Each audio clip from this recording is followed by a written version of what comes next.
The blood on her temple had dried to a dark crust, and for a moment, Owen Xavier thought she was already dead when he dismounted from his horse and knelt beside her crumpled form on the dusty Kansas trail. It was late summer in 1878, and the heat bore down mercilessly on the open prairie just outside of Leavenworth. Owen had been riding back from a cattle drive, his saddlebags heavy with 3 months of wages and his body aching for a hot bath and a decent meal. The last thing he expected to find was a woman lying face down in the dirt, her dark hair matted with blood and dust, her traveling dress torn at the hem. He pressed 2 fingers against her neck, searching for a pulse. There it was, faint but steady. Relief flooded through him as he carefully turned her over, cradling her head to keep it from lolling to the side. She was young, maybe 20 or so, with delicate features now pale beneath the grime. A nasty gash crossed her right temple, and her lips were cracked from exposure to the sun. Owen looked around quickly, his hand instinctively moving to the revolver at his hip. The trail stretched empty in both directions, nothing but tall grass waving in the hot breeze. No sign of a horse, no wagon tracks, no indication of what had happened to her or how she had ended up here alone. "Miss," he said softly, patting her cheek gently. "Miss, can you hear me?" No response. Her breathing was shallow but regular. Owen knew he could not leave her here. The sun would finish whatever had started, or the coyotes would find her come nightfall. He stood, surveying the situation with the practical mind of a man who had spent most of his 30 years solving problems on the frontier. His horse, a sturdy bay gelding named Red, stood patiently nearby, ears pricked forward with interest. Owen grabbed his canteen and a relatively clean bandana from his saddlebag, then returned to the woman. He dampened the cloth and carefully cleaned the wound on her temple. It was not as bad as it looked, thankfully, though she had definitely taken a hard blow to the head. He dribbled a small amount of water onto her lips, watching as her tongue unconsciously sought the moisture. Good sign. She was not too far gone. Still, she needed proper care, and soon. The nearest town was Leavenworth, about 5 miles back the way he had come. Owen had planned to ride straight to his small ranch another 10 miles south, but that was out of the question now. He carefully lifted the woman, surprised by how light she was, and settled her across Red's saddle. She made a small sound of protest, the first indication of consciousness, but did not wake. Owen swung up behind her, arranging her so that she was cradled against his chest, her head resting on his shoulder. It was not the most comfortable way to ride, but it would have to do. He turned Red back toward Leavenworth and urged the horse into a steady walk, careful not to jostle his unconscious passenger too much. As they traveled, Owen found himself studying her face. Even bruised and dirty, there was something striking about her features. High cheekbones, a straight nose, full lips. Her hands, when he had lifted her, were soft but not overly pampered. She wore no wedding ring, he had noticed, but that did not necessarily mean anything. More puzzling was her complete lack of belongings. No bag, no horse, not even a hat. It was as if she had simply appeared on the trail out of nowhere. The sun was beginning its descent toward the horizon when the buildings of Leavenworth came into view. It was a bustling town, grown prosperous from its position on the Missouri River and its role as a supply point for westward travelers. Owen knew it well, having come here many times to sell cattle or purchase supplies. He rode straight to Dr. Morrison's office on Delaware Street, awkwardly dismounting while keeping the woman supported. The doctor's wife, a plump, efficient woman named Mrs. Morrison, answered his knock. "Owen Xavier," she said, her eyes widening as she took in the scene. "What on earth?" "Found her on the trail," Owen explained quickly. Head wound, been unconscious for at least a few hours, maybe longer. She needs help. Mrs. Morrison stepped aside immediately, calling for her husband. Within minutes, the woman was laid out on an examination table in the doctor's back room, and Owen found himself relegated to the waiting area, his hands empty and useless. Dr. Morrison emerged after what felt like hours but was probably only 30 minutes. He was a thin man with wire spectacles and steady hands, well respected in Leavenworth. "She'll live," he said without preamble. "Concussion, certainly, and she's dehydrated and sunburned, but nothing that won't heal with time and care. You did right bringing her in when you did." Another few hours in that sun might have been too much. "Did she wake up at all?" Owen asked. "Briefly, when I was cleaning the wound. Confused, disoriented. I gave her some laudanum for the pain, so she'll sleep for a while now." The doctor peered at Owen over his spectacles. "Any idea who she is? What happened to her?" "None. Found her alone, no horse, no belongings. Just lying there in the middle of the trail like she fell from the sky." Dr. Morrison frowned. "Strange business. I'll ask around tomorrow, see if anyone has reported a missing woman. For tonight she can stay here. My wife will look after her." Owen nodded, but something made him hesitate. "I'd like to come back tomorrow, check on her, if that's all right." "Of course. Though I suspect Sheriff Dawson will want to speak with you about this as well." Found person on the trail, no explanation. It's his concern now. Owen had expected as much. He left the doctor's office as the last light faded from the sky, feeling oddly reluctant to go. He stabled Red at the livery, got himself a room at the boarding house, and tried to settle in for the night. But sleep eluded him. He kept seeing her pale face, kept wondering what had happened to leave her alone and injured on that isolated trail. The next morning, he was back at the doctor's office just after dawn. Mrs. Morrison let him in with a knowing smile that made him feel like a schoolboy caught staring at a pretty girl. "She woke about an hour ago," Mrs. Morrison said. "Still weak, but conscious. The doctor is with her now." Owen waited, hat in hand, until Dr. Morrison emerged and beckoned him back. The woman was sitting up in bed, propped against several pillows. Someone had cleaned her up and dressed her in a borrowed nightgown. Her dark hair, now washed, fell in waves past her shoulders. In the morning light streaming through the window, Owen could see that her eyes were a startling green. Those eyes fixed on him as he entered, and he saw wariness there along with confusion and something else. Pain, maybe, or fear. "Miss," Owen said, moving slowly so as not to startle her. "My name is Owen Xavier. I found you yesterday on the trail outside town, brought you here to the doctor." She stared at him for a long moment, her expression unreadable. Then, in a voice rough from disuse, she spoke. "Why did you save me?" The question caught Owen off guard. Of all the things he had expected her to say, that was not among them. Why would she ask such a thing? "Could not very well leave you there to die," he said carefully. "No man worth his salt would ride past a person in need." Something flickered across her face, too quick for him to identify. "Maybe I wanted to die," she said softly. The room fell silent. Dr. Morrison cleared his throat uncomfortably. Owen felt a chill despite the warmth of the morning. He moved closer to the bed, his voice gentle but firm. "Did someone hurt you, miss? Are you in some kind of trouble?" She looked away, her jaw tightening. For a moment he thought she would not answer, but then she spoke again. "My name is Diana Frost, and yes, I suppose you could say I am in trouble, or was. I am not sure any more." "What kind of trouble?" Owen asked. Diana's hands twisted in the blanket covering her lap. "The kind where your father tries to marry you off to a man 3 times your age to settle his gambling debts.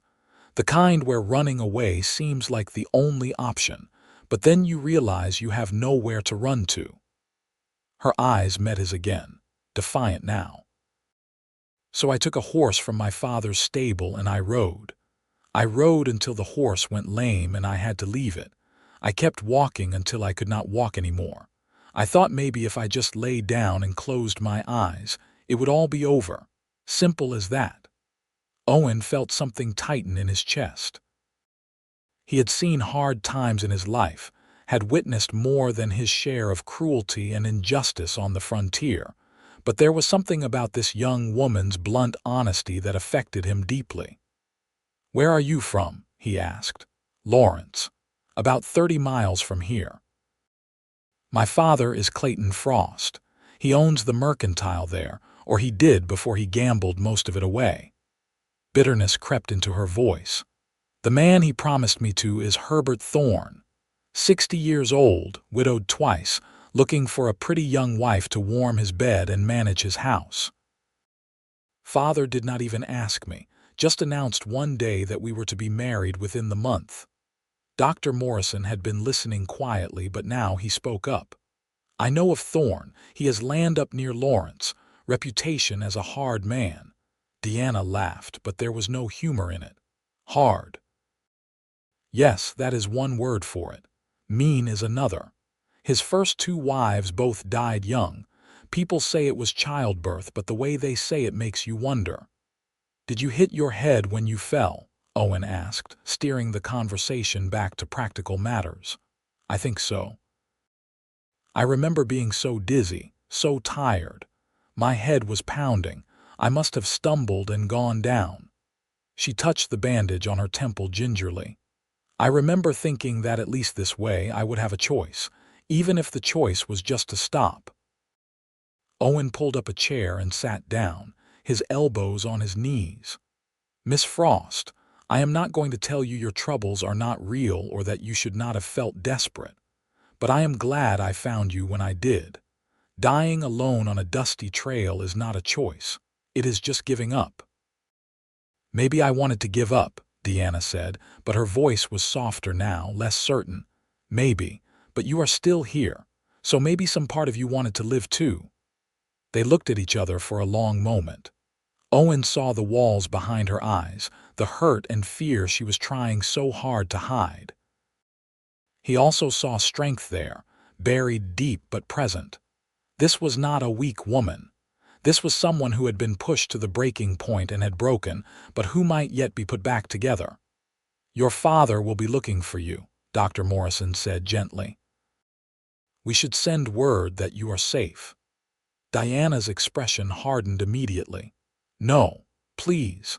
If he knows where I am, he will come for me. He will drag me back to Lawrence and marry me off to Thorne anyway.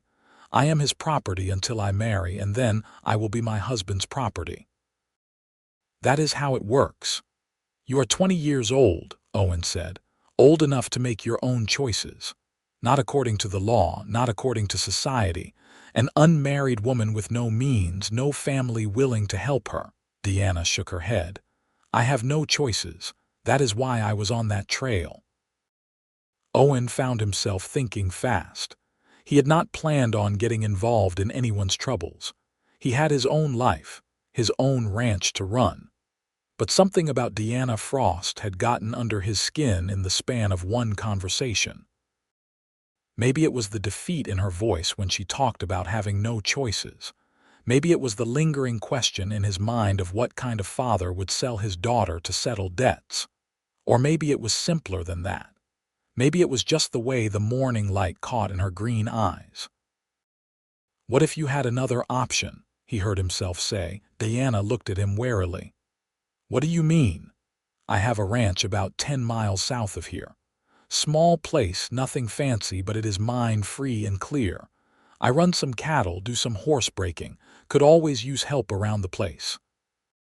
The words were coming faster now, the idea taking shape as he spoke. "You could work for me. Room and board plus a small wage. Give you time to figure out what you want to do next at least. Keep you out of your father's reach." Dr. Morrison was looking at him with raised eyebrows but said nothing. Deanna stared as if Owen had just suggested she sprout wings and fly. "You do not even know me," she said finally. I know you are in trouble and need help. That is enough for now. People would talk. An unmarried woman living on a bachelor's ranch. Let them talk. I am not much concerned with gossip, and if you are running from a forced marriage, I figure you are not either. Deanna bit her lip, clearly torn. Why would you do this? Why would you help me? It was the same question she had asked when she first woke, just phrased differently. Why did you save me? Why would you help me? Owen realized she was not accustomed to kindness without strings attached, and that fact made him even more determined. Because it is the right thing to do, he said simply. And because everyone deserves a choice, even if it is just choosing where to sleep at night and what work to do during the day. Silence stretched between them. Outside, the sounds of Leavenworth waking up drifted through the window. A wagon rattling past, someone calling a greeting, a dog barking. Normal life continuing on while Deanna Frost decided whether to trust a stranger. All right, she said finally, so quietly he almost missed it. All right, I will take your offer, I will work for you. Owen felt relief and something else, something warmer, flood through him. Good, that is good. You rest up here for another day or two until the doctor says you are fit to travel, then I will take you out to the ranch. Dr. Morrison spoke up then. What about her father if he comes looking? If anyone asks, you treated an injured woman and she moved on. You do not know where, not a lie exactly. By the time anyone asks, she will have moved on from here. Owen looked at Deanna. That work for you, she nodded, and some of the tension seemed to drain from her shoulders. Yes, thank you. I will work hard, I promise. I will earn my keep. I do not doubt it, Owen said, and found that he meant it. He left shortly after, needing to check on Red and purchase some supplies. As he walked down Delaware Street toward the general store, he wondered what exactly he had just gotten himself into. Offering a job to a runaway woman, harboring her from her father, inviting gossip and possibly trouble. It was not like him to act so impulsively. But when he thought about Deanna lying on that trail, ready to die rather than face what awaited her in Lawrence, his resolve hardened. He had done the right thing. He would keep doing the right thing, consequences be damned. Over the next 2 days, Owen stayed in Leavenworth, checking on Deanna each morning and evening. He watched her regain her strength slowly but steadily. The bruises on her face faded from purple to yellow-green. The cut on her temple healed cleanly. More importantly, some of the haunted look left her eyes. She asked him questions about his ranch, about what the work would entail. He told her about the small herd of cattle he ran, the horses he broke and sold, the vegetable garden that desperately needed tending. She listened carefully, nodding, clearly trying to picture this new life she was stepping into. On the 3rd morning, Dr. Morrison declared her fit to travel. Mrs. Morrison had found her a simple dress to wear, dark blue cotton that was more practical than pretty. Deanna braided her hair back in a thick plait and stood in the doctor's office looking both nervous and determined. "Ready?" Owen asked. "As I will ever be," she replied. They left Leavenworth on Red, Deanna riding behind Owen with her arms wrapped around his waist for balance. It was strange having her so close, feeling the warmth of her against his back. He tried not to think about it too much, focusing instead on the trail ahead.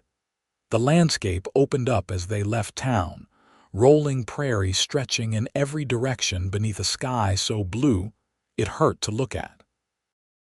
The late summer grass was golden, waving in the breeze like an ocean. Deanna had never been this far south of Lawrence, she told him. She had spent most of her life in that one town, helping in her father's store, learning to cook and sew and do all the things expected of a young woman. "I always wanted to see more," she said, her voice carried back to him by the wind. "Always dreamed of traveling, seeing different places, but I never imagined it would happen like this." "Life has a way of surprising us," Owen said, his ranch came into view just after midday. It was modest as he had warned her. A sturdy wooden house with a covered porch, a barn that was in good repair, a corral for the horses, and beyond it all the open range where his cattle grazed. It was not much, but it was his, built with his own hands and his own sweat. Deanna slid down from the horse and looked around, taking it all in. "It is nice," she said, and she sounded like she meant it. "Peaceful. Quiet anyway," Owen said, dismounting. "Nearest neighbor is 4 miles east.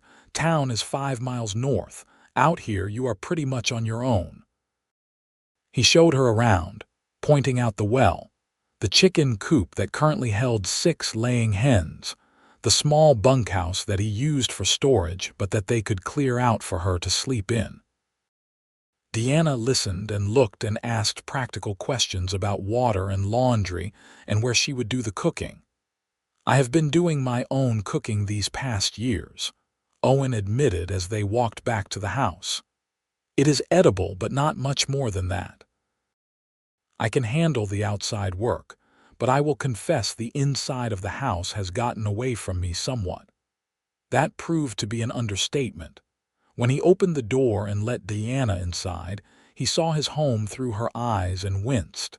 Dishes were stacked in the basin. Dust covered every surface.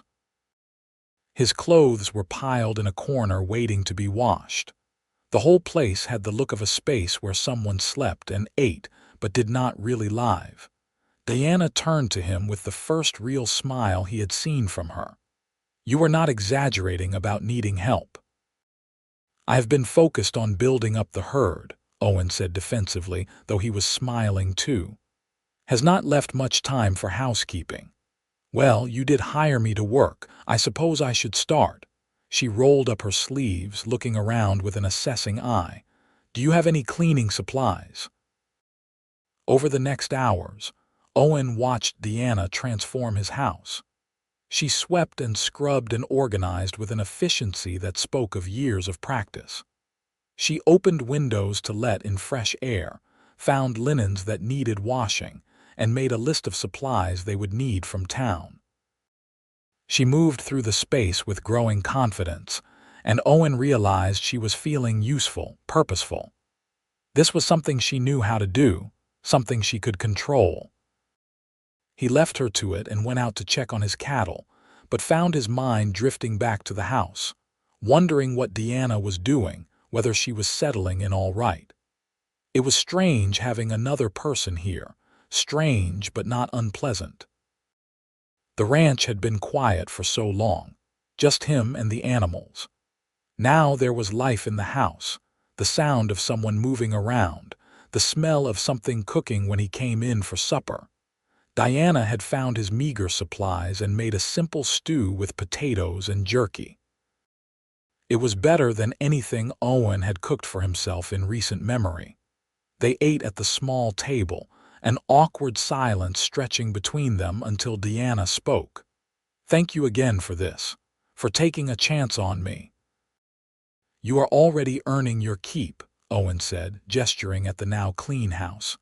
"I should be thanking you." Still, not many men would have stopped for a stranger on the trail, let alone brought her to a doctor and offered her work. She paused, pushing food around on her plate. "I meant what I said, you know. When I asked why you saved me, I really did want to die in that moment." Owen set down his fork. "What changed?" "I do not know exactly. Waking up and seeing that someone had cared enough to help, maybe. Realizing that I still had the ability to make choices, even if they were not the choices I had originally thought I wanted." She looked up at him, her green eyes serious. "You gave me that, a choice. It sounds small, but it is everything." "Glad I could help," Owen said gruffly, uncomfortable with her gratitude. They fell silent again, but it was more comfortable now. After supper, Deanna insisted on cleaning up while Owen saw to the horses. By the time he came back in, she had settled in a chair with some mending she had found, working by lamplight. It was a domestic scene, the kind Owen had witnessed in other people's homes but never expected in his own. That night, Deanna slept in the bunkhouse on a clean pallet Owen helped her prepare. He lay in his own bed in the main house and stared at the ceiling, thinking about the strange turn his life had taken. 3 days ago, he had been a solitary rancher heading home from a cattle drive. Now he had a woman living on his property, a woman he barely knew but felt oddly responsible for. He told himself it was just common decency, helping someone in need. But as he finally drifted off to sleep, he could not quite convince himself that was the whole truth. The days that followed fell into a rhythm. Owen rose at dawn to tend the animals and work the ranch. Deanna kept the house, tended the garden, and took care of the chickens. They took their meals together, exchanging few words but growing comfortable in each other's presence. Owen watched Deanna slowly come back to life. The haunted look faded from her eyes. Color returned to her cheeks. She smiled more often, real smiles that reached her eyes. Sometimes he caught her standing on the porch at sunset, just watching the sky burn orange and red, and there was something peaceful in her expression that had not been there before. A week passed, then 2. Owen made a trip into Leavenworth for supplies and heard no mention of anyone looking for a missing woman. Either Clayton Frost had not realized his daughter was in the area, or he had given up searching. Owen hoped it was the latter. He returned to find Deanna had cleaned out the barn and reorganized all his tools. She had also made curtains for the house windows out of some old fabric she had found, and the difference was striking. The place looked like a home now instead of just a shelter. "You have been busy," he said, looking around in amazement. "I like to keep occupied," Deanna replied. She was kneading bread dough on the kitchen table, her sleeves rolled up and flour dusting her forearms. "Besides, I told you I would earn my keep. You have done that and more." Owen set down the supplies he had brought from town. "Got you some things. Figured you needed clothes of your own, some personal items." Diana's hands stilled in the dough. She looked at him with an expression he could not quite read. "You did not have to do that. You have been wearing borrowed things since you got here. Seemed only right." He suddenly felt awkward, like maybe he had overstepped. "If you would rather pick out your own things next time we go to town, that is fine. I just thought—" "No," Deanna interrupted softly. "No, it is very kind. Thank you." She wiped her hands on her apron and came over to look through the packages.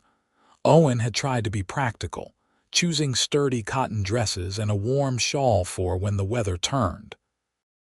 But he had also included a length of green ribbon, the same shade as her eyes, without really thinking about why. Deanna held up the ribbon, a smile playing at her lips. "This is pretty. Thought you might like it," Owen mumbled, suddenly very interested in unloading the rest of the supplies. That evening, Diana wore the ribbon in her hair, tying back her braid. Owen tried not to stare, but found his gaze drawn to her repeatedly throughout supper. She was beautiful, he realized. Not just pretty, but genuinely beautiful in a way that had nothing to do with fine dresses or painted faces. It was in the way she moved, the way she laughed at something he said, the way the lamplight caught in her eyes. The realization unsettled him. He had not brought her here for that. He had brought her here to help her, to give her a safe place while she figured out her life. Getting attached, feeling things for her, that was not part of the plan. But feelings, Owen was learning, did not much care about plans. Another week passed. The summer heat began to break, cool mornings hinting at the fall to come. Owen took Deanna out to see the cattle, teaching her how to spot signs of illness or injury in the herd. She proved a quick learner, unafraid of the large animals and comfortable on horseback once he taught her the basics. They rode out to the far pasture one afternoon, checking on a cow that had looked a bit off the day before. The cow was fine, just nursing a new calf that had come earlier than expected. Deanna watched the mother and baby with a soft expression. "New life," she said quietly. "It is a miracle, is it not? Every time. Gets easier to take for granted when you see it as often as I do," Owen admitted. "But yes, I suppose it is." They stood together in the shade of a cottonwood tree, watching the calf wobble on unsteady legs. The moment felt suspended somehow, separate from regular time. Owen was acutely aware of Deanna beside him, the way the breeze tugged at her hair, the curve of her neck, the small smile on her lips. "I am happy here," she said suddenly. "I did not expect to be, but I am. For the first time in longer than I can remember, I feel like I can breathe." "I am glad," Owen said, and meant it with an intensity that surprised him. Diana turned to look at him. "You saved my life, Owen Xavier. I do not just mean keeping me from dying on that trail. You saved me from a life I did not want, gave me space to find out who I could be instead. I will never forget that." "You would have found your way eventually," Owen said, uncomfortable again with her gratitude.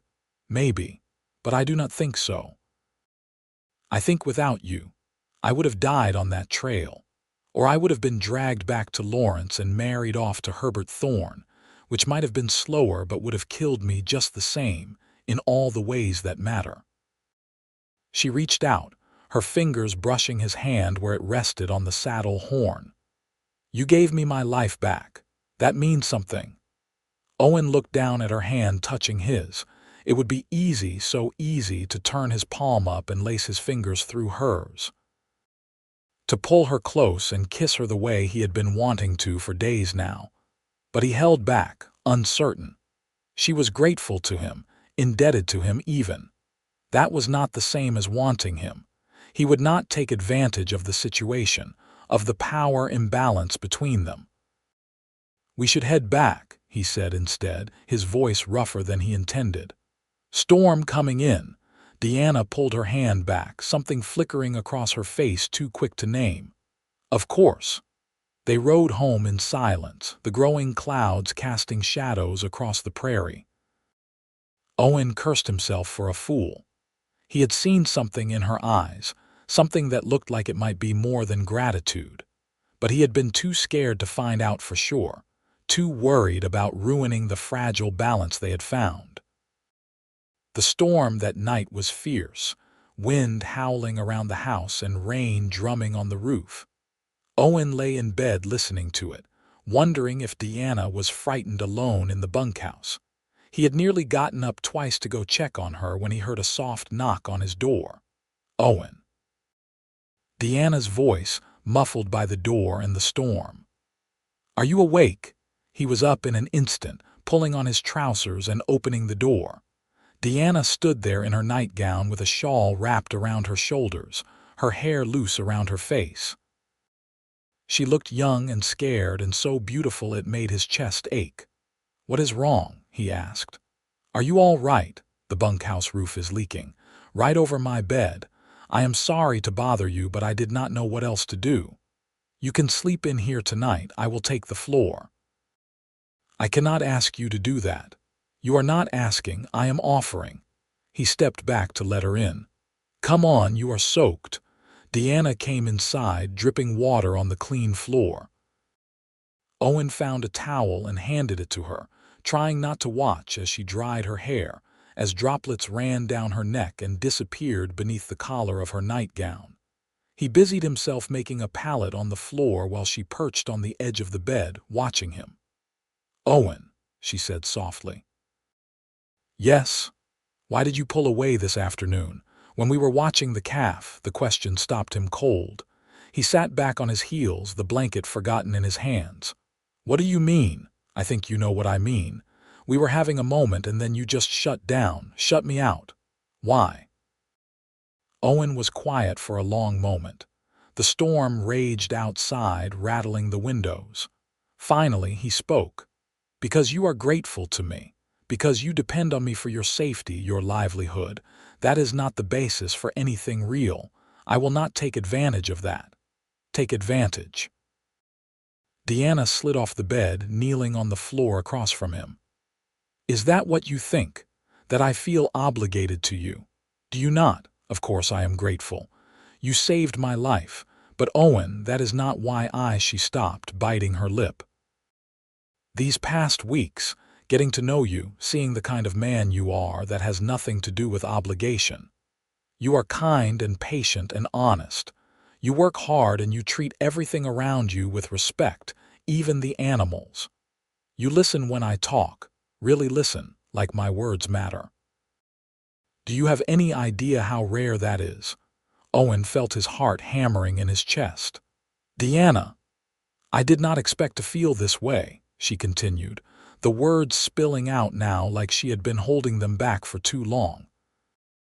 When you found me on that trail, I was not just running from my father and Herbert Thorne. I was running from the whole idea of marriage, of being owned by someone, of losing myself completely. I never wanted to feel anything for any man. But then there was you, and you did not try to own me. You just gave me space to be myself. And somewhere in all that space I started wanting less of it, started wanting to be closer to you. You are sure? Owen asked, his voice barely above a whisper.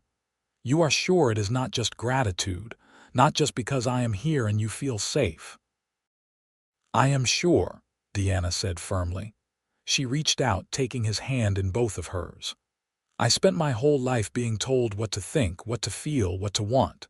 For the first time, I know my own heart, and my heart wants you, Owen Xavier, if you want me to. Owen looked into her eyes, those green eyes that had haunted him since the first moment he saw her conscious. He saw no doubt there, no hesitation, just honesty and courage and something that looked an awful lot like love.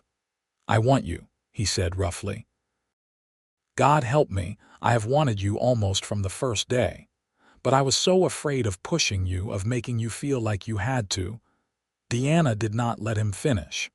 She leaned forward and kissed him, her lips soft against his. Owen froze for half a second, and then he was kissing her back, his hands coming up to cup her face, gentle but sure.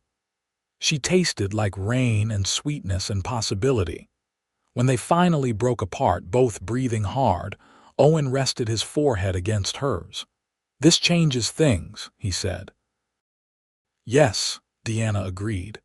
It does. Is that all right? It is more than all right, Owen said. He pulled back just enough to look at her properly. But I want to do this right. I want to court you properly, marry you if you will have me. Not because you need protection or a place to stay, but because we choose each other, because we want to build a life together. Tears sparkled in Diana's eyes, but she was smiling. You want to marry me, eventually, if you would say yes, but there is no rush.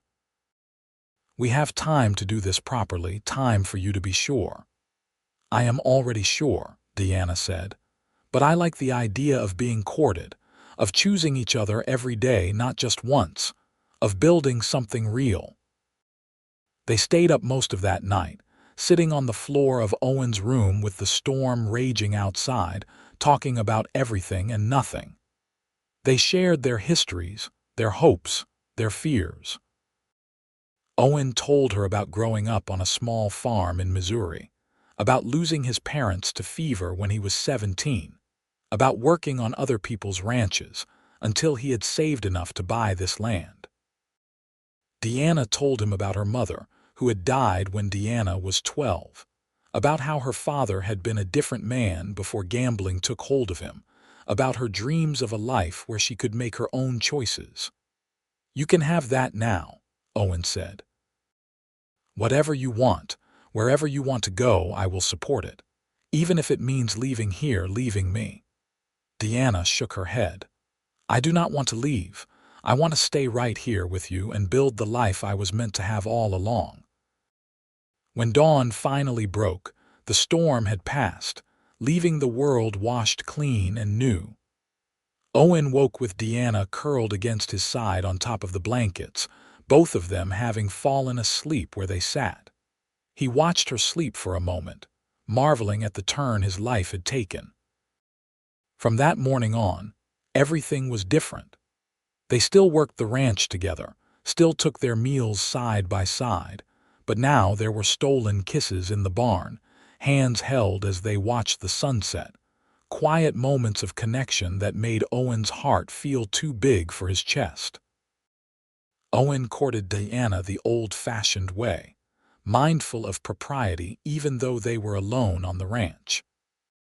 He brought her wildflowers from the prairie, taught her to dance in the kitchen to music only they could hear, sat with her on the porch in the evenings reading aloud from books they borrowed in town. A month passed, then two. Summer gave way to fall, the prairie grass turning golden brown, the air taking on a crisp edge. Owen took Deanna into Leavenworth, and they walked through town together openly, his hand at the small of her back. People noticed and talked, but Owen did not care. Let them gossip. He was proud to have her by his side. They visited the general store, where Deanna picked out fabric for new curtains and some spices for cooking. The proprietor's wife, a busybody named Mrs. Hendricks, could not resist prying. "So this is the young woman you have working for you, Mr. Xavier?" she asked, eyeing Deanna with undisguised curiosity. "This is Diana Frost," Owen said evenly. "We are courting." Mrs. Hendricks' eyebrows shot up. "Courting? My, that was fast." "When you know," Owen said, refusing to be baited. Deanna squeezed his hand, a silent thank you for standing up for her. They left the store with their purchases and ran into Sheriff Dawson on the street. The lawman tipped his hat to Diana and fixed Owen with a knowing look. "Xavier, Miss Frost, good to see you both looking well." "Sheriff," Owen said carefully, "had a man come through about a month back looking for a missing woman, name of Clayton Frost, from over in Lawrence." The sheriff paused, watching Diana's reaction. Seemed pretty upset about his daughter running off. Said if anyone saw her, they should contact him right away. Deanna had gone pale, but her voice was steady when she spoke. "What did you tell him, Sheriff?" "Told him I had heard of no missing women," which was true enough at the time. He moved on, headed west. Sheriff Dawson's expression softened slightly. "I figure if a woman is old enough to make her own choices, she is old enough to decide whether she wants to be found, long as she is being treated right and is not being held against her will." "I am not," Deanna said firmly.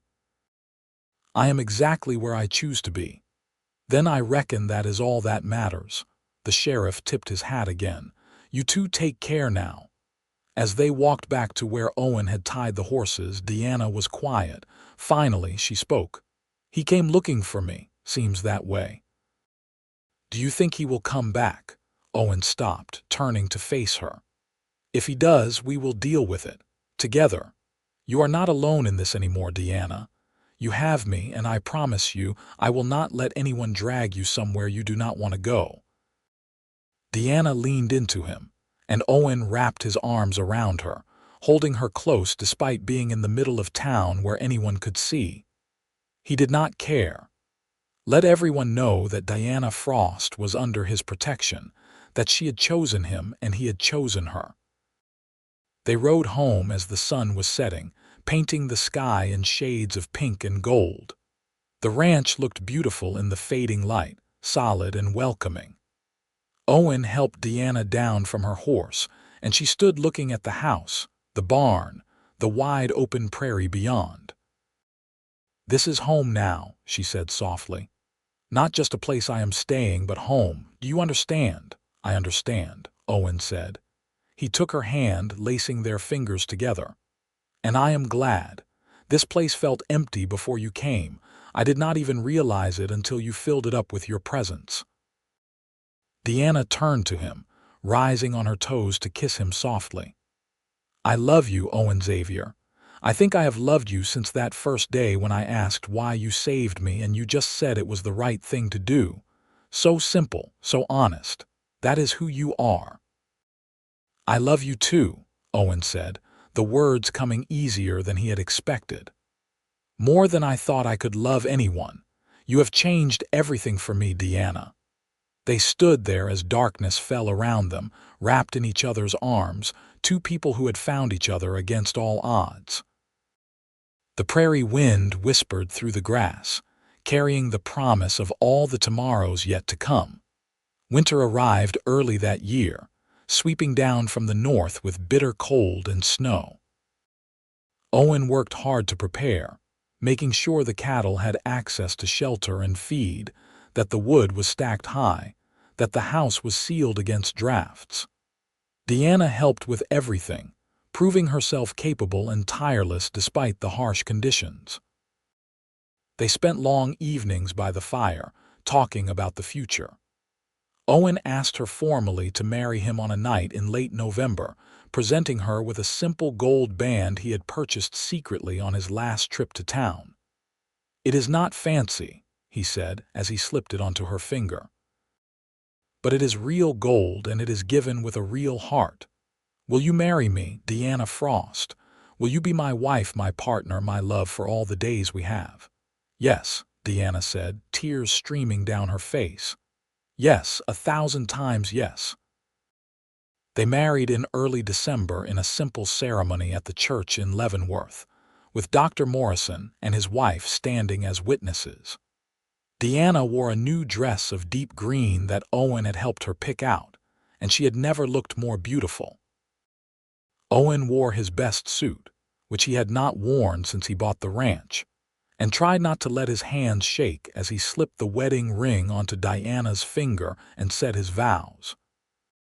When the preacher pronounced them man and wife, Owen kissed his bride with his whole heart, not caring who was watching.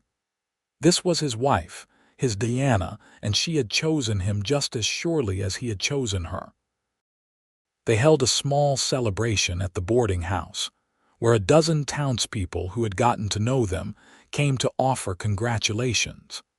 Even Mrs. Hendricks showed up, apparently having decided that the romance was acceptable now that it had ended in marriage. As evening fell, Owen and Deanna rode back to the ranch through lightly falling snow. The world was quiet and peaceful, blanketed in white. Deanna rode in front of Owen this time, nestled against his chest, his arms around her keeping her warm. "Mrs. Xavier," Owen said, testing out the name. "How does that sound?" "It sounds perfect," Deanna said. She tilted her head back to look at him. "Everything is perfect. I never thought I could be this happy." "Get used to it," Owen said, kissing the top of her head. "I plan to spend the rest of my life making sure you stay this happy." That night, in the house that was now truly their home, Owen and Deanna began their married life together. They were tender with each other, taking their time, learning each other in this new way. And later, wrapped in blankets with the fire burning low, Deanna traced patterns on Owen's chest and spoke the thought that had been on her mind. "I want children," she said quietly. "Someday, when the time is right, I want to fill this house with love and laughter and life." "Is that something you want too?" "Yes," Owen said without hesitation. "I want that more than anything. A family with you, children who will grow up knowing they are loved and valued and free to make their own choices. Everything we did not have. Everything we will give them," Deanna corrected. "Because we know what it is like to not have it. We will make sure they never feel that way." The winter passed in a cocoon of warmth and love. Owen and Deanna worked together, lived together, grew together. When spring came and the prairie burst back into life, Deanna told Owen she was pregnant. He picked her up and spun her around, both of them laughing and crying at once. "A baby," he kept saying. "We are having a baby." "Are you happy?" Deanna asked, though she could see the answer in his eyes. "Happy does not even begin to cover it," Owen said. He placed his hand gently on her still flat stomach. "This little one is going to be so loved, so cherished. I promise you that." Deanna gave birth in late autumn of 1879, on a crisp October day when the leaves were turning gold and red. It was a long labor, and Owen paced the house like a caged animal while Dr. Morrison's wife assisted. Finally, after what felt like a lifetime, he heard the thin wail of a baby crying. "Mr. Xavier," Mrs. Morrison called. "Come meet your son." Owen rushed into the bedroom, his heart in his throat. Deanna lay exhausted in the bed, her hair damp with sweat, but she was smiling. In her arms was a tiny bundle, a baby with a shock of dark hair and lungs that worked impressively well. "A son," Owen breathed, sitting carefully on the edge of the bed. "We have a son." "We do," Deanna said. She was radiant despite her exhaustion. "What shall we name him?"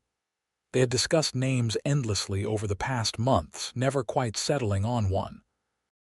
But looking at his son's small face, Owen suddenly knew. "Matthew," he said. "Matthew Xavier, it means gift of God, and that is what he is. A gift." "Matthew," Deanna repeated, testing it out. "Yes, that is perfect." Owen held his son for the first time, marveling at how something so small could fill his heart so completely. This was his family, his wife and child, the people he would protect and provide for and love for the rest of his life. Matthew was a healthy baby who grew quickly, his dark hair giving way to lighter brown, his eyes settling into a blue-gray that reminded Owen of the prairie sky. He was curious and active, always wanting to see everything, to be in the middle of whatever was happening. Deanna was a natural mother, patient and loving but firm when needed. Owen watched her with their son and fell in love with her all over again, seeing yet another side of this remarkable woman he had married. Life on the ranch was full now, in the best possible way. Mornings began early with Matthew's demands for breakfast. Days were filled with the work of running the ranch and caring for a young child. And evenings were spent as a family, reading stories or singing songs or just sitting together in comfortable silence. When Matthew was 2, Deanna told Owen she was pregnant again. Their second child, a girl they named Sarah, was born in the spring of 1882. She was quieter than her brother had been, content to lie in her cradle and observe the world with dark, solemn eyes. "She looks like you," Owen told Deanna, cradling his daughter against his chest. "Same eyes, same expression. She is going to be beautiful." "She already is," Deanna said. She was watching Owen with their daughter, her expression soft. "You are such a good father. Both our children are so lucky to have you." "We are all lucky to have each other," Owen said. "I never imagined I could have this. A family, a home filled with love. It is more than I ever dreamed of." The years passed in a golden blur of happiness. Matthew grew into a sturdy boy who loved the ranch and the animals, following his father around and asking endless questions. Sarah grew into a sweet girl with her mother's intelligence and her father's steady temperament. They added a third child, another boy they named Thomas, born in 1885. The ranch prospered. Owen expanded the herd, built a new barn, added onto the house to accommodate their growing family.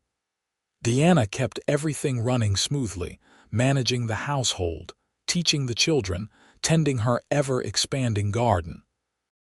They worked as a team, partners in every sense of the word. Sometimes, on quiet evenings when the children were asleep, Owen and Deanna would sit on the porch and watch the sun set over the prairie. Deanna would lean against Owen's shoulder, and he would hold her close, and they would talk about everything and nothing. "You ever think about that day?" Deanna asked one such evening when they had been married for almost 10 years. "The day you found me on the trail." "Sometimes," Owen admitted. "I think about what might have happened if I had taken a different route that day, or if I had been too focused on getting home to stop. I think about how easily I could have missed you." "But you did not," Deanna said. "You stopped, you cared, you saved me." "And you saved me right back," Owen said. "I did not even know how lonely I was until you were here filling up all the empty spaces. You gave me a reason for everything, a purpose beyond just surviving." Deanna turned to kiss him, the kind of kiss that still made his heart race even after all these years. "I love you, Owen Xavier. Thank you for stopping that day. Thank you for asking me why I wanted to be saved. Thank you for giving me a reason to live. Thank you for choosing to live," Owen said. "Thank you for choosing me. Every day you keep choosing me, and I never take that for granted." They sat in comfortable silence as the stars came out one by one, painting the sky with light. Inside the house, their children slept safely in their beds. The cattle grazed peacefully in the pastures. The prairie stretched out endlessly, full of possibility and promise. One particularly important evening came in the summer of 1888, when Matthew was nearly 9 and Sarah 6. The family sat around the dinner table, and Diana had just finished telling them a story about a brave knight and a wise princess. Matthew was full of questions about whether dragons were real, and Thomas, now 3, was trying to stay awake despite clearly being exhausted. "Time for bed," Deanna announced, starting to clear the dishes. "Not yet," Matthew protested. "Papa has not told his story yet." The children loved Owen's stories, which usually involved the ranch or the animals or sometimes tales from his younger days. But tonight, Owen exchanged a look with Deanna and then smiled. "All right, one story, but then straight to bed, no arguments." The children cheered and settled in to listen. Owen leaned back in his chair, thinking about what story to tell. Then it came to him. "This is the story of how your mother and I met," he said. "It begins on a hot summer day in 1878, when I was riding home from a cattle drive. I was thinking about getting back to my ranch, maybe having a bath and a good meal, when I saw something lying in the trail ahead. At first I thought it might be an animal, but as I got closer I realized it was a person. A young woman with dark hair, lying so still I thought she might be dead." Sarah gasped, and Deanna reached over to pat her hand reassuringly. "It is all right. The story has a happy ending." "I got down from my horse and checked to see if she was still alive," Owen continued. "She was, but just barely. She had a cut on her head and had been lying in the sun for who knows how long. So I picked her up and brought her to the doctor in town, and then I waited to see if she would wake up." "And did she?" Matthew asked, even though he already knew the answer. "She did. And when she woke up and saw me sitting there, do you know what the first thing she said was?" "What?" all 3 children asked together. Owen looked at Deanna, saw her smiling at the memory. "She asked me, 'Why did you save me?' As if it was not the most natural thing in the world to help someone who needed it, as if I should have just left her there." "That would have been mean," Sarah said seriously. "It would have been," Owen agreed. "But your mother had been through some hard times, and she did not believe that people helped others without wanting something in return. So I told her the truth. I saved her because it was the right thing to do. Because everyone deserves a chance, and because I could not just ride past someone in trouble." "And then you fell in love," Matthew said with the confidence of a boy who had heard romantic stories from his parents before. "Not right away," Deanna interjected. "First, your father offered me a job working on his ranch, gave me a safe place to stay when I needed it most. He was kind and patient and never expected anything from me. He just gave me space to figure out who I was and what I wanted." "And what did you want?" Sarah asked. "I wanted to stay with your father," Deanna said simply. "I wanted to build a life with him, and that is exactly what we did." "And then you had us," Thomas said, forgetting his sleepiness in his excitement. "Then we had you," Owen confirmed, reaching out to ruffle his youngest son's hair. "And our family was complete, the best thing that ever happened to either of us." "Even better than finding Mama on the trail?" Matthew asked. "Finding your mother was what made everything else possible," Owen said. So yes, finding her was the beginning of all the best things in my life. The children were finally shepherded off to bed, with many kisses and much tucking in. When Owen and Deanna finally had the house to themselves, they sat together on the porch as was their habit, watching the night settle over the prairie. "That was a good story," Deanna said. "It was a true story," Owen replied, "every word of it. You think they understand how lucky we are, how easily things could have gone differently? They will understand when they are older. For now, they just know they are loved and safe. That is enough." Deanna was quiet for a moment, then said, "I got a letter yesterday from Lawrence." Owen tensed. "Your father?" "No. A woman I knew growing up, Martha Henderson. She wrote to tell me that my father died last winter, pneumonia." Deanna's voice was steady, matter of fact. "She thought I should know, even though no one had heard from me in 10 years.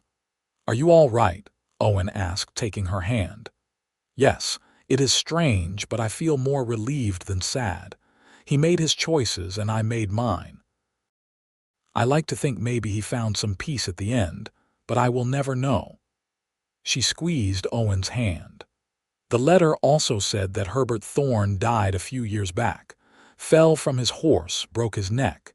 His property was divided among his children from his first marriage. "So you are truly free," Owen said. "Not just in practice, but completely. No threat of anyone coming to claim you or take you back." "I have been free since the day I woke up in that doctor's office and you offered me a choice," Deanna said. "The freedom to make my own decisions, to live my own life. Legal freedom is just a formality compared to that." They sat in silence for a while, Owen processing this news. A chapter of Diana's life had truly closed now. Her father was gone, the man she had been meant to marry was gone, and she was here, safe and happy with a family who loved her. "No regrets?" he asked quietly. "Not a single one," Deanna said firmly. "How could I regret anything that led me to you, to our children, to this life? Even the hard parts, the painful parts, they made me who I am. They brought me to you." Owen pulled her closer, kissing the top of her head.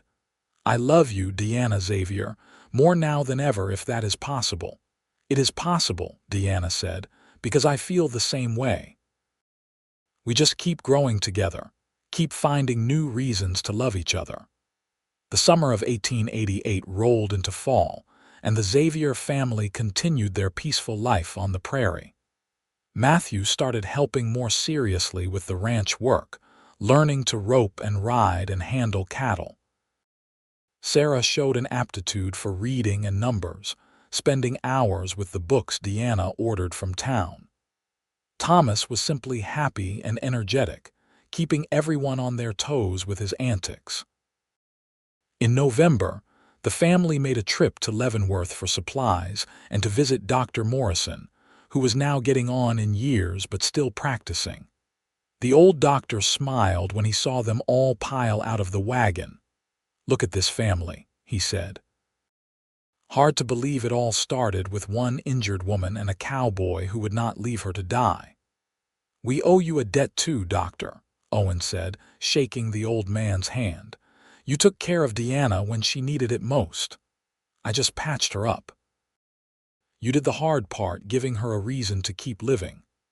Dr. Morrison looked at Deanna with kind eyes. "You look happy, Mrs. Xavier. That is the best medicine of all." "I am happy," Deanna confirmed. "Happier than I ever thought possible." They had dinner with the Morrisons that evening, and the children played with the doctor's grandchildren who were visiting. Owen and Deanna sat with the older couple, reminiscing about that fateful summer 10 years ago. "Did you know right away?" Mrs. Morrison asked Deanna. "That Owen was special." Deanna thought about it. "Not right away, no. At first I was just confused and hurt and angry at the world. But slowly, as I got to know him, I started to see who he really was. He never tried to control me or own me. He just gave me space to breathe, to figure out my own mind." And somewhere in all that space, I realized I wanted less space between us and more closeness. That he was exactly the kind of man I did not know I was looking for. "And you?" Mrs. Morrison asked Owen. "When did you know?" "I think I knew from that first day," Owen admitted. "The moment she woke up and asked why I saved her, something in me just knew she was going to be important. It took me a while to admit I was falling in love, but looking back, it was happening from the very start." "True love," Dr. Morrison said, raising his glass. "The kind that weathers any storm. You two are proof of that." They toasted to love, to family, to second chances and new beginnings. And as they rode home that night, the wagon loaded with supplies and the children sleeping in the back, Owen reached over and took Deanna's hand. "10 years," he said. "Has it really been that long? 10 years since you found me. Almost 10 years since we married. It feels like yesterday and forever all at once." "Here is to the next 10 years," Owen said, "and all the years after that." The wagon rolled on through the darkness, carrying them home to the ranch where they had built their life together. The stars wheeled overhead, constant and eternal, bearing witness to their love story that had begun with a question. "Why did you save me?" "Because it was right." Because she was worth saving. Because sometimes one choice, one moment of compassion can change everything. Years continued to pass, each one adding to the rich tapestry of their shared life. The children grew. Matthew became a strong young man who loved the ranch as much as his father did, talking about expanding the operation someday. Sarah developed a passion for teaching, helping the younger children in town learn to read. Thomas showed signs of being the most adventurous of the three, always talking about seeing what lay beyond the prairie. Owen and Deanna grew older together, their love deepening with each passing year. They faced the challenges that came their way as a team, supporting each other through droughts and hard winters, through illnesses and injuries, through all the ups and downs of life on the frontier. One evening in the spring of 1895, when they had been married for 17 years, Owen and Deanna stood together watching the sunset from their porch. It had become their ritual over the years, this quiet time together at the end of the day. The children were grown now, or nearly so. Matthew was 21 and courting a young woman from town. Sarah was 18 and had plans to attend a teacher's college. Thomas was 15 and full of dreams about seeing the ocean someday. "They are all leaving us," Deanna said, though there was no sadness in her voice, only pride. "One by one, they are going out to make their own lives." "That is what we raised them to do," Owen said. "To be independent, to make their own choices, to follow their hearts. We always said we wanted them to have what we did not have growing up. And they do. They are confident and capable and so full of love. We did well, Owen." "We did," Owen agreed. He put his arm around Deanna's waist, pulling her close. "And now we will have time just for us again, like when we first started out." Deanna leaned her head on his shoulder. "I am looking forward to that. Don't get me wrong, I love our children more than life itself. But there is something to be said for having you all to myself again." They stood in comfortable silence, watching the sky turn from gold to pink to deep purple. After so many years together, they did not always need words.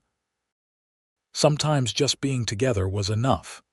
"Deanna," Owen said finally, "do you remember what you said to me that first day in the doctor's office, when you asked why I saved you?" "Of course I remember. It was the beginning of everything.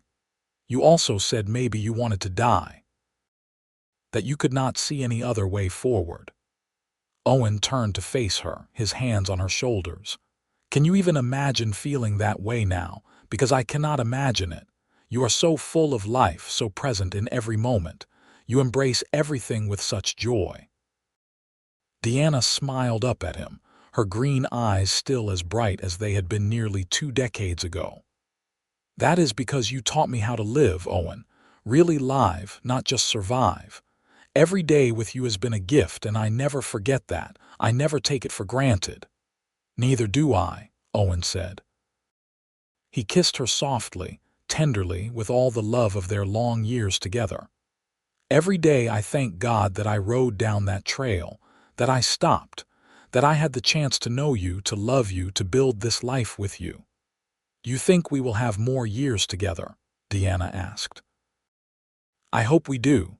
I want to see our children settled, maybe hold our grandchildren. I want more sunsets on this porch with you. More quiet mornings and busy afternoons and peaceful evenings. I want it all.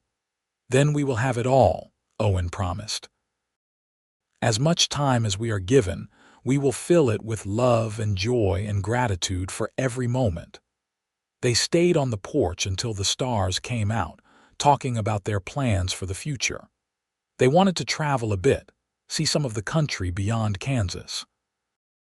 They wanted to modernize the ranch, maybe get some of the new equipment that was becoming available. They wanted to be there for their children as they navigated their own adult lives. But most of all, they wanted to continue what they had started nearly 2 decades ago on a dusty trail, where one man's compassion and one woman's courage had sparked a love that would last a lifetime. In the years that followed, all their hopes came true. Matthew married his sweetheart, a woman named Emily, and took over more of the ranch operations, eventually running it alongside his father. Sarah attended college and became a teacher, returning to Leavenworth to open a small school for the town's children. Thomas did travel, spending a few years seeing the country before returning home with stories and a wife of his own, settling on land near the ranch. Owen and Diana became grandparents, welcoming Matthew and Emily's children first, then Thomas's.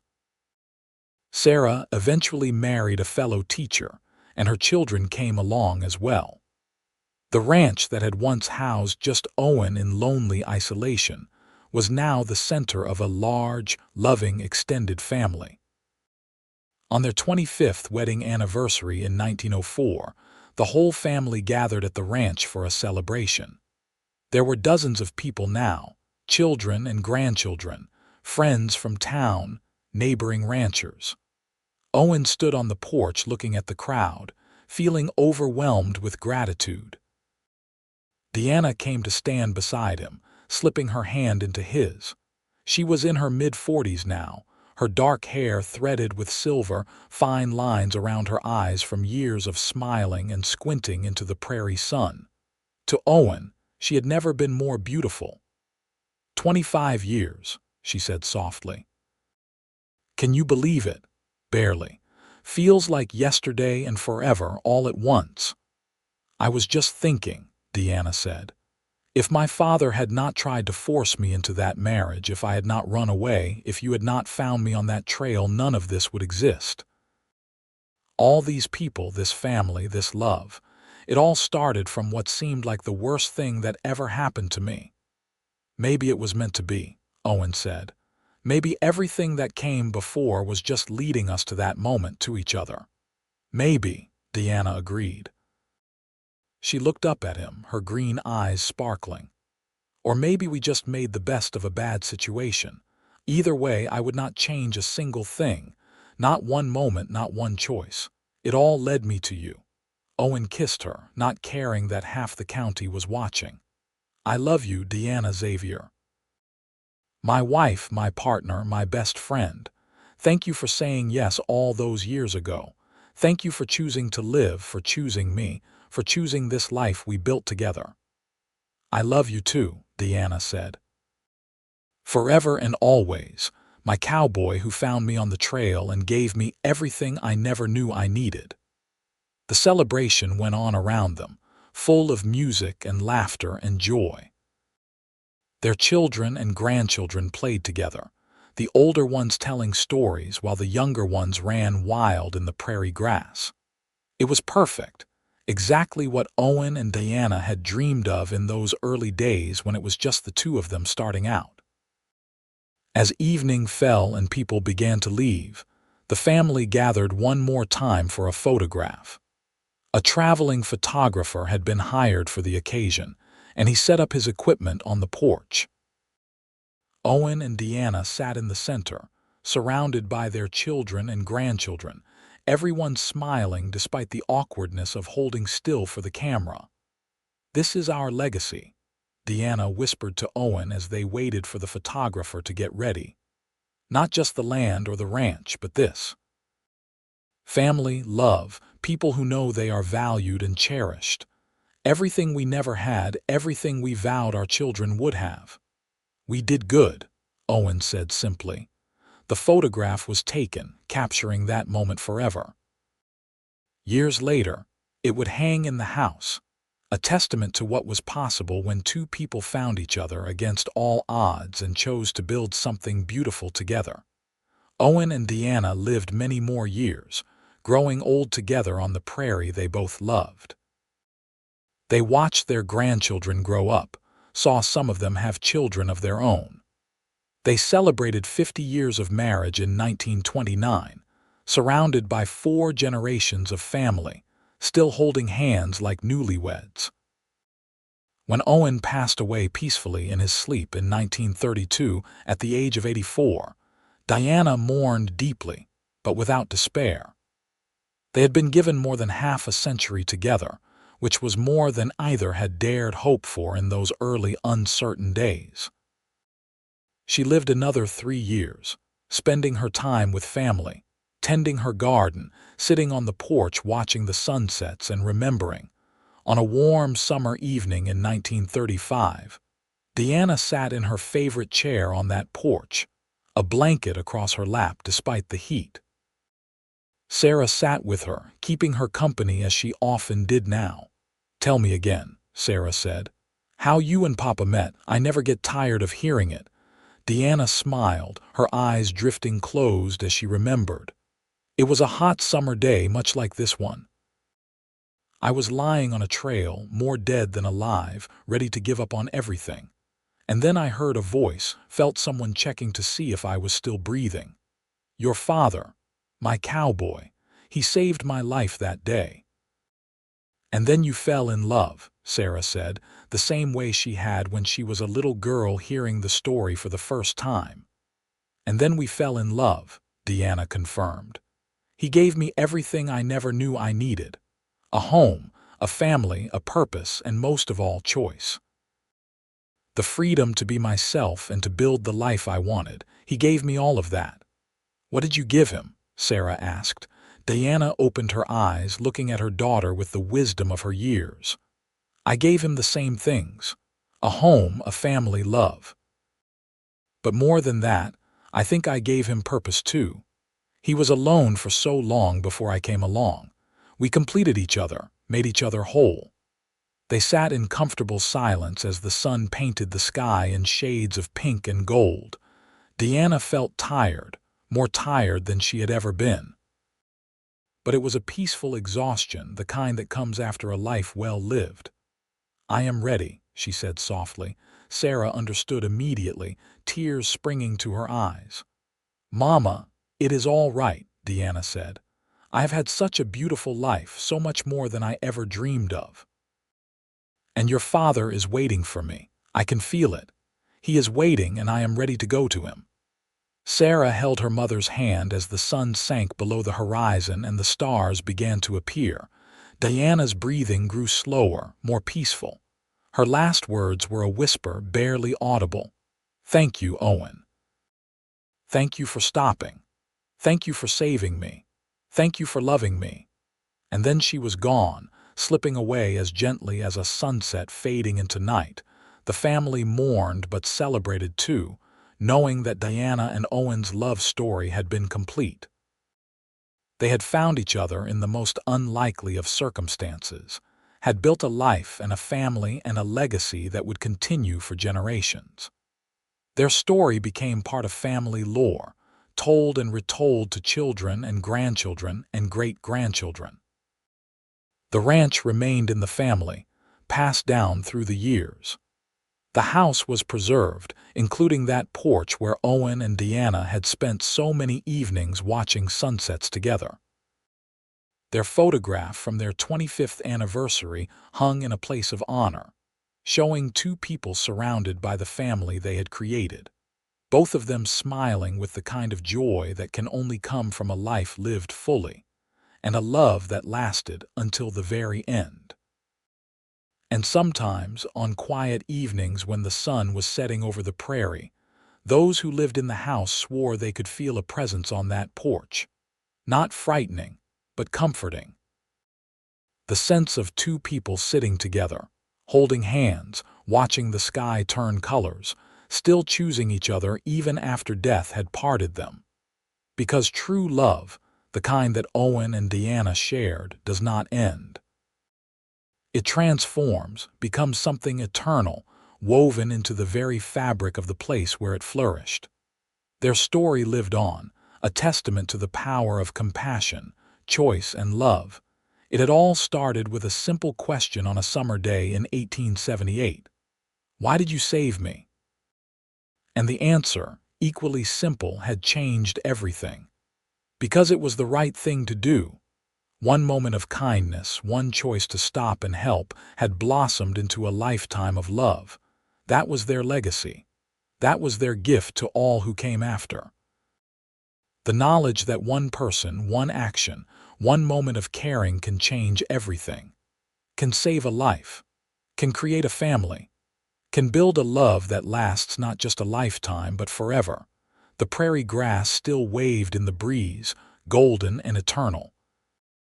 The sky still painted itself in glorious colors each evening. And somewhere in it all, the love story of Owen Xavier and Deanna Frost continued, timeless and true. A reminder that sometimes the most beautiful things in life come from the most unlikely beginnings. Their story was complete, their love fulfilled, their legacy secure. And it had all started because one cowboy had a kind heart and one woman had found the courage to keep living. Together, they had created something beautiful, something that would never be forgotten. The end of their earthly story was just the beginning of their eternal one, and somewhere beyond the sunset, Owen and Deanna Xavier were together again, finally and forever, exactly as they were always meant to be.